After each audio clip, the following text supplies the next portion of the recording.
Welcome back to communication theory. What we're going to do now is study a fascinating aspect of communication theory. It's organizational communication, and it's an area that I think is just amazing.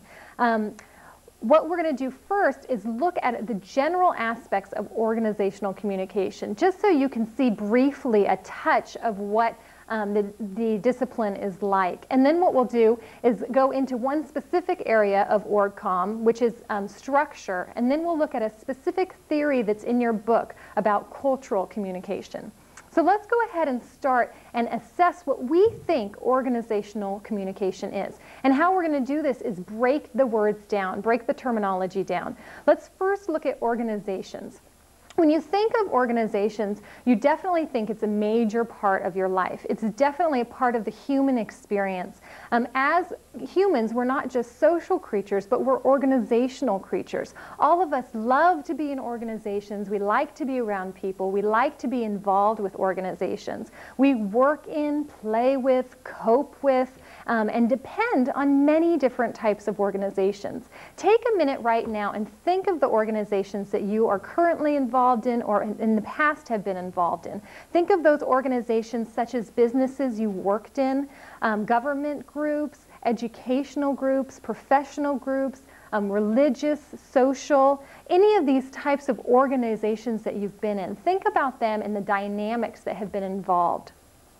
You probably, all of us are in common because we are in some sort of educational organization. This classroom itself is an organization. Some of you have been involved in social organizations within the university, perhaps political organizations, even study groups themselves are organizations. And within these groups you've dealt with your university's policies, procedures, expectations, customs, habits, all of these things have been intertwined within your organization. You might have even been caught up with internal conflicts or territorial rivalries, maybe even power struggles. All of these aspects play on organizational communication. Well, now that we know that you've been involved in an organization, let's figure out what the term is to organize. And what I think organize is we organize in order to get things done. When we organize, we define and arrange positions or roles in complex relationships. Does that make sense to you? We organize in order to define and arrange positions or roles in complex relationships. So in other words, an organization is consisted of interaction between people who comprise it. So you would never classify an organization without looking at the people that are involved in that organization. Does that make sense? So if we're looking at an organization through the eyes of the people, then you could say that an organization is comprised of the human behavior within that organization. So there we have the organizational terminology done. Let's look at what communication is. All of us have probably come up with our own definition of communication through the past theories that we've been studying. Some of you are communication majors, others have taken other classes, but all of us can agree that communication is some sort of shared meaning in which two or more people have transactions, whether verbally or non-verbally. I think we'd all agree to that. So if you look at now the organizational terminology and the communication terminology, and you put that together, we can comprise that the definition is human behavior that occurs through transactions with one another. Does that make sense? Great. Well, now that we have what organizational communication is, let's look at why we would even study it. What is the whole point to study this fascinating field? And knowing that most of us are in college right now and we want to get out and have a career, whether it be within the discipline that you're studying right now. Some of you might even become full-time students. It depends on whatever career you want to get into. You're going to have employers assess your communication before you're even hired. That is one thing they look at. And let me give you some fascinating statistics to show you that point. Managers spend the vast majority of their time communicating. One survey of industrial research personnel indicated that first-level supervisors spend about 75% of their time communicating. Second-level managers spend about 81% of their time communicating. And third level managers spend about 87% of their time communicating. That's a huge amount of time communicating. And so, of course, that's an area that we need to become competent and proficient in. Another survey of over 3,000 research and development individuals indicated that they spend about 69% of their time communicating. And when asked to identify the primary source of trouble in their job, over 80% of managers said that there was some trouble within the communication realm. So obviously, if so many of us are spending that much time communicating, we need to understand what organizational communication is all about. Our first slide shows us 3 reasons why I think studying organizational communication is important. Besides the statistics that I just shared with you, these are 3 reasons that I think you should listen to this lecture because I think it's important.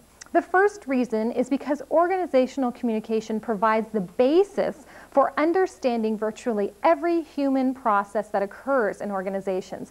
And of course, we just discerned that that was our definition. It deals with, organizational communication deals with human behavior and their interaction. So we need to understand this human behavior in order to be hired into an organization and then succeed in that organization. That makes sense? The second bullet point says, to study organizational communication is to be aware of communication skills that you as a college graduate should possess in order to meet that organizational expectation. When you're trying to get hired for a job or any type of organization that you're in, whether it's social or whether it's a job, I keep saying that because I'm thinking that's what a lot of us are thinking about. But no matter what type of organization you're in, you want to succeed, and you want to probably even go beyond that and exceed people's expectations and really succeed on what you're doing. So that's a reason to study OrgComm. And then the third reason is you may start down the path to a career as a communication professional in an organization or as an academic scholar in the field. And for those of you who are communication majors, this is an excellent discipline and field to get involved in. It's growing tremendously among a lot of large industries. They are realizing the importance of organizational communication professionals because they want their employees to internalize what this organizational communication is. And so you could make a lot of bucks doing that. Let's move ahead and move on and see what scholars think are the definition of organizations on our next slide. Now, there's a lot of information on this slide, and I want to remind you that this is all on the web page. So if you can't get it all down, you can definitely refer to the web page. But I just picked some scholars to show you that our definition of organizational communication that we came up with at the beginning of this lecture actually is coherent to what scholars are saying. Let's look at the first scholar. Barnard says that organizational communication is a system of consciously coordinated personal activities or forces, a system of interrelated activities. Exactly what we were talking about. We talked about how communication is a transaction between 2 or more people.